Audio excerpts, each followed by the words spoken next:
Hello and welcome to Auto Shenanigans. How the devil are you? Have you had a good week?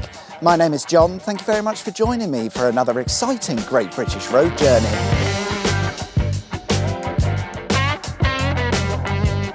This week I've come to Kent, a county that's said to be the Garden of England, but don't be fooled because in Kent we find places like Dover, Gravesend, Folkestone, shitholes. But hopefully we will prove me wrong as I travel across the county of Kent on a journey that today starts in Dartford and ends on the Isle of Sheppey. Good, I can't wait. As always, to help with navigating our way around, we'll be using a copy of my 1923 Michelin guidebook, period correct maps, and hopefully we find some nice things to look at along the way. As mentioned, we start in Dartford, which to most is a crossing over the River Thames, but it is actually a town, and in the days of my guidebook, the A282 and the Dartford crossing didn't exist. However, at that time, Dartford was still a very busy place with a population of around 26,000, and the town was involved heavily in various industries. For example, the paper industry. Dartford was the location of one of the earliest paper mills constructed in 1588, but in the days of my guidebook, Dartford Paper Mills on Priory Road was the market leader. Dartford Paper Mill opened in 1862 and by 1923 it was under the ownership of the Daily Telegraph newspaper, but they didn't just print newspapers at the mill. Bank paper, parchment and greaseproof paper were also manufactured at the site, giving a total output of around 20,000 tonnes of produce every year. The mill changed ownership several times over the years, but it managed to survive up until 2009, at which point it was closed, demolished and turned into housing. Before any of that though, the Romans had set up shop in Dartford, and indeed, my guidebook suggests maybe we'd like to visit the site of a Roman villa, the foundations of which were discovered in 1895. Today, it looks like a field. Because it is, there's no trace of the villa. Well, that was a waste of time then. Let's head off to our next destination, and to get there we'll be using the A226, which on our old maps is also the A226, until we get to Swanscombe where we need to head along the B2175.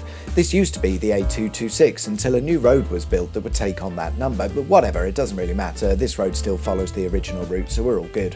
The road delivers us into Gravesend. It's definitely a town, and it's one that's situated on the Thames estuary. My guidebook suggests that we might like to check out St George's Church, but nah, instead we're going to take a look at Gravesend's town pier. It's fair to say that they built the pier for function over anything else. We don't find a pavilion theatre or any coin slot machines, but it does claim to be the oldest surviving cast iron pier in the world. It was built in 1834 and used by a ferry that would transport passengers across the River Thames, and whilst it was a success for its owners, when the railways came along, the passenger numbers dropped and the pier was abandoned in 1900. 100 years later, and the local council decided to restore the pier and at the same time added a restaurant and bar. This was a financial failure, so it didn't last very long. However, as of 2012, the pier has been used as per its original intention, and a ferry takes passengers across the Thames to Tilbury. No idea why you'd want to go there. Up next is another pier, although this one's in a bit of a sorry state. It too was built in the mid-1800s to be used by the railway, and it's probably why the town pier ended up being abandoned. Passengers and freight could be loaded onto boats directly from trains that ran onto the pier, and with a goods yard nearby it made a lot of sense. It worked until 1968, at which point the railways were removed, but the pier lived on and was used for manufacturing boats, then used as a builder's merchants and finally used for storage before being abandoned. But the pier may see another lease of life because there are plans to redevelop it into a usable space alongside a block of hideous flats. Moving on then, and we continue along the A226, which takes us from Gravesend to our next destination, which is Rochester, where things promise to be a little bit, how shall we say it, better than Dartford?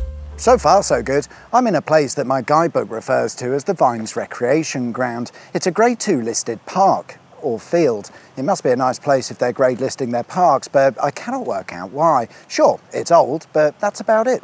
But just how old is it? Well, apparently it dates back to the year 600 AD, and the Vines name comes from the fact that it used to be a vineyard used by the monks of St Andrew's Priory. Today it's a public park. That's about it. My guidebook suggests that a more interesting structure can be found a short distance away, and it's the 12th century Rochester Castle. Unlike Ross Castle that we looked at last week, this actually is a castle, and it overlooks Rochester Cathedral that sits next door.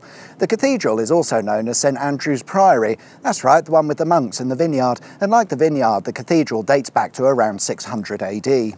However, it's fair to say that the cathedral we're looking at today isn't that old. Parts of the building date back to the year 1080p, but like many structures of this type, over the centuries it's been damaged, repaired, restored and remodelled, so it doesn't look anything like the original church that was once situated here. Interestingly, the cathedral's bells, of which there are 10, were cast in the year 1921, which is close enough to the year my guidebook was published. We're going to head out to Rochester and on to our next destination, and to get there we'll be using an old Roman road. Today, numbered as the A2, and being a Roman road, it's a near perfect straight line journey, so that's easy then. It is, and as a result we quickly arrive in the town of Sittingbourne, which is an absolute lie because the traffic was shit. In the days of my guidebook, Sittingbourne was a town of 9,000 people, but today that's nearer 60,000, and a lot of the town is probably best described as industrial. My guidebook suggests we might like to take a look at Bayford Castle that was built in the year 893, but there's a bit of a problem. It no longer exists, or if it does, it's underneath a massive industrial estate. This is one old structure to which they gave no f***. But there is some excitement to be found amongst the industry by way of Bayford Meadows Kart Track. It was built in 1997 on what was previously wasteland. It's got an 1,100 metre long track that can be divided into two smaller circuits when required, and it allows for speeds of over 50 miles per hour, which is enough in a kart. Interestingly, on the site is what appears to be an OK Diner. If you're not familiar with OK Diners, these are a chain of restaurants that are usually found at the roadside, like on the A1. It's an unexpected yet pleasant surprise to find one here at the kart track. Ah yes, hello, voiceover John here. Just to add, after filming I got talking to the kart track staff, and I can confirm that yes, the OK Diner buildings came from an old service station. However, despite what it looks like, they're no longer anything to do with the OK Diner brand, but don't let that stop you from visiting, because the diner lives on as the Bayford Meadows Kart Track Diner. Get a fry up, go karting and throw up. Anyway, back to the road journey. Before we can get on to the Isle of Sheppey, which I appreciate isn't something you'd normally want to do, we have to cross over the Swale. It's the bit of water that makes the Isle of Sheppey an island. Today you've got two bridge choices. There's the Sheppey Crossing, a 0.8 mile long modern structure that was built in 2006, or there's the older Kings Ferry Bridge. To be fair, it doesn't really matter which we use since neither existed in the days of my guidebook, but let's take a look at the Kings Ferry Bridge because it's certainly an interesting structure. It was built in 1960, and given the level of concrete one can see, that sounds about right, and it replaced a bridge that had been in the same location since 1860. When the 1960s bridge opened, it carried the A249 over the Swale, and in more recent times this has proved to be a bit of an arse, with traffic building up on the small road and crossing. That's where the newer bridge comes in. The A249 was completely rebuilt along a new alignment as a dual carriageway, and a new bridge was required as part of that. Interestingly, the 1960s bridge also carries a railway alongside the road. It and the road are lifted up as one deck when larger ships need to pass underneath. My guidebook only mentions one town on the Isle of Sheppey, Sheerness. What a treat! In the days of my guidebook, Sheerness was physically a lot smaller. In more recent times, they reclaimed a bit of land so that they could build a massive car storage area. And when I say massive, it really is massive. In fact, I think the car storage and the docks takes up more space than the town itself. My guidebook suggests we might like to visit the Cheyne Rock House. This is a building you'll find on the seafront, and it was built in 1816 and was the headquarters for the Cheyne Rock oyster fishery.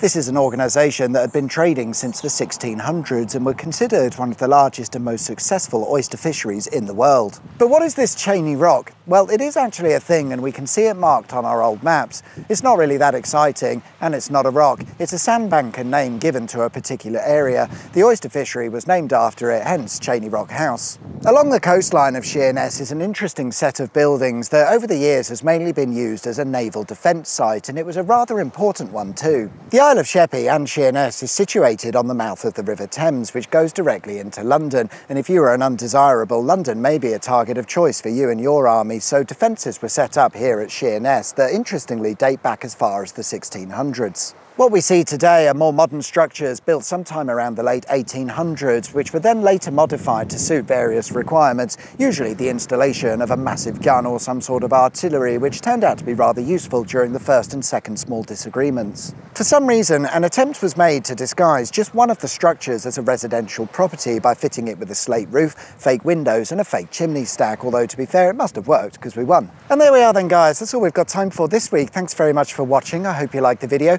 If you did, there is of course a button specifically for that, and if you haven't subscribed already, please consider doing so. That would be wicked sweet awesome.